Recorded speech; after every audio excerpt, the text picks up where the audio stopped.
बिस्मिल्लाहिर्रहमानिर्रहीम, अस्सलाम वालेकुम। आज बहुत ही मज़े का खाना बना रहे हैं जिसका नाम है मंगूचियों का सालन। इसको दाल के पकौड़ों का सालन भी कहते हैं और मंगूचियों का भी। हमने ली है मसूर की दाल 1 पाव। इसको 1 घंटे पहले भिगो दिया था, इसके बाद इसको पीस लिया। अब इसके अंदर जो चीज़ें जाएंगी वो है गरम मसाला पिसा हुआ 1/4 टीस्पून, लाल मिर्चें हैं जिसमें कुटी और पिसी दोनों मिलाकर है 1/2 टीस्पून, और नमक भी है 1/2 टीस्पून। साथ ही इसके अंदर जाएगा कुछ हरा मसाला जिसमें है हरा धनिया 2 टेबल स्पून, प्याज चॉप 2 टेबल स्पून, 3 से 4 हरी मिर्चें जिनको बारीक चॉप कर लिया है। ये तमाम चीज़ें इस दाल के अंदर डालकर इसके पकोड़े बनाएंगे और उसको फ्राई करेंगे। अब इस पिसी हुई दाल के अंदर डालेंगे हम ये मसाले, ये लाल मिर्च पिसी हुई, कुटी हुई, गरम मसाला और नमक। इसके साथ ही हरा मसाला इसके अंदर डालेंगे।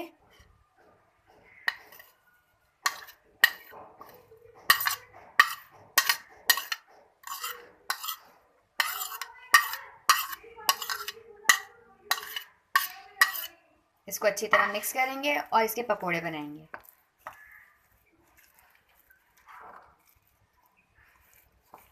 मूंग की दाल के भी बनते हैं, मसूर की दाल के भी बनते हैं, बेसन के पकोड़ों का सालन भी बनता है।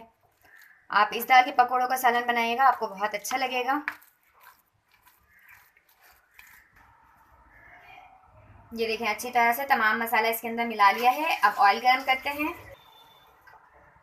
ये ऑयल गरम हो रहा है। अब इसके अंदर इसके बनाएंगे पकोड़े।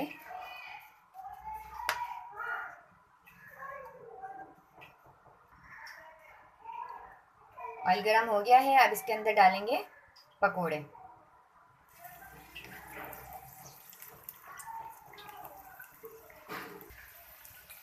ये देखिए, इस तरह से हम इसके अंदर दाल के पकोड़े डालते रहेंगे। ये देखें, फ्राई पैन में सारे पकोड़े डाले हैं। इसको फुल फ्लेम पर नहीं पकाना है, मीडियम फ्लेम पर पकाना है ताकि अंदर तक अच्छे से पक जाएं और क्रिस्पी से हो जाएं। जब ये एक तरफ से सुर्ख हो जाएंगे, गोल्डन हो जाएंगे, तो फिर हम इसको पलट देंगे और दोनों तरफ से सेक लेंगे। ये देखिए, ये एक तरफ से सीख गया तो इसको पलट लेंगे ताकि दूसरी तरफ से भी अच्छी तरह से सीख जाए।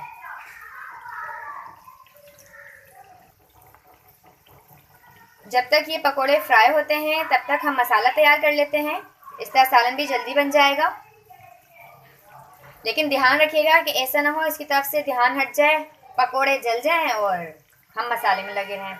तो बी केयरफुल, आप मसाला भी तैयार करें और पकोड़े भी फ्राई करें।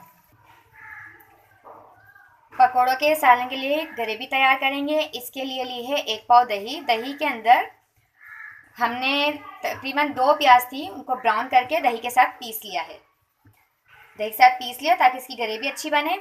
इसके अंदर जो स्पाइसेस जाएंगे वो है पिसी हुई लाल मिर्च 1 टेबल स्पून, हल्दी 1/4 टीस्पून, पिसा हुआ अदरक लहसुन का पेस्ट 1 टेबल स्पून, नमक 1 टीस्पून, पिसा हुआ धनिया 1 टीस्पून, और इसके बघार के लिए जाएगा ज़ीरा 1/2 टीस्पून। दही के अंदर प्याज को पीस लिया था ब्राउन करके। अब इसके अंदर डालेंगे अदरक लहसुन का पेस्ट 1 टेबल स्पून,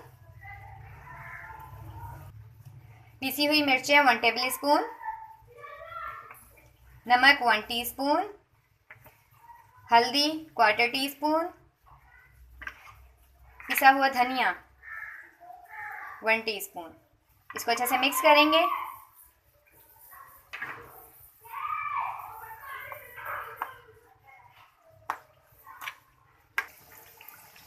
बहुत अच्छे से ये गोल्डन हो गए हैं। अब इसको अलग कर लेते हैं। वैसे आप इसको रूखे भी खा सकते हैं, बहुत मज़े के लगेंगे। ये आप निकाल लें जो फ्राई हो गए।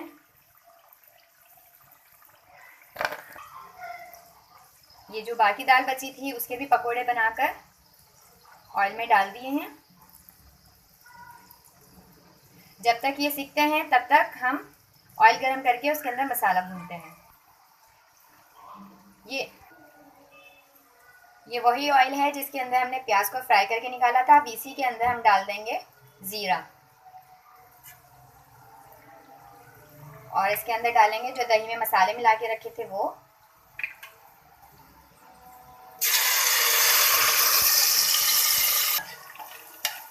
मसाला डाल दिया इसमें। अब इस मसाले को अच्छी तरह से भूनेंगे। ये दही में ज़्यादा अच्छा बनेगा, टमाटर में बिल्कुल भी टेस्ट नहीं आता इसका, इसलिए इसको हम दही में ही बनाते हैं। मसाला अच्छी तरह से भूनना है। मसाला भुनना शुरू हो चुका है। मसाला भुनने की पहचान ये है कि इसका जो ऑयल है वो सेपरेट हो जाता है।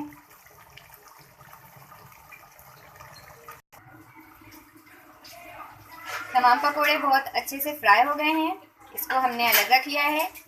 मसाला भुन रहा है। मसाला भुन जाएगा तो उसके अंदर पानी डालेंगे। पानी जब शोरबा उसका पक जाएगा तब उसके अंदर हम ये पकोड़े डालेंगे। मसाला बहुत अच्छे से भुन गया है। ये देखें ऑयल सेपरेट हो गया है इसका, और ये बहुत अच्छे से तरीके से इसकी भुनाई हो गया। अब इसके अंदर डालना है पानी। पानी इसके अंदर इतना डालना है कि पकोड़े जब हम डालेंगे तो वो भी पकोड़े भी पानी पीते हैं, और जब भी पकोड़े सॉफ्ट होते हैं। पानी डालने के बाद जैसे ही इसके अंदर बॉयल आएगा तो फ्लेम को मीडियम करके इसको पकाना है। शोरबा इसका रेडी हो गया है। इसको पकते हुए तकरीबन 7 से 10 मिनट हो गए हैं। अब फ्लेम को करेंगे ऑफ और इसके अंदर डाल देंगे पकोड़े।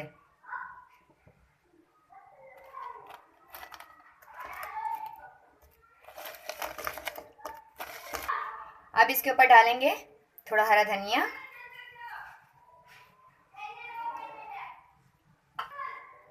और थोड़ा सा 1/4 के करीब पिसा हुआ गरम मसाला। मज़ेदार मंगूचियों का सालन बिल्कुल तैयार है। जब ये शोरबा तैयार हो जाएगा तो इसके अंदर ये पकोड़े डालने के बाद इसको 1 से 2 उबाल दे देने हैं। उससे क्या होगा कि ये जो पकोड़े हैं सॉफ्ट हो जाएंगे। सॉफ्ट होने के बाद ये बहुत अच्छे लगेंगे, टूटेंगे नहीं, सिर्फ सॉफ्ट होंगे। आप हमारी इस रेसिपी को ज़रूर ट्राई कीजिएगा। आपको हमारी रेसिपी कैसी लगी है ज़रूर बताइएगा। आपको हमारी ये रेसिपी पसंद आती है तो आप इसे लाइक कीजिए और इस को अपने फ्रेंड्स को शेयर भी कीजिए। दुआ में याद रखिएगा। अल्लाह हाफिज़।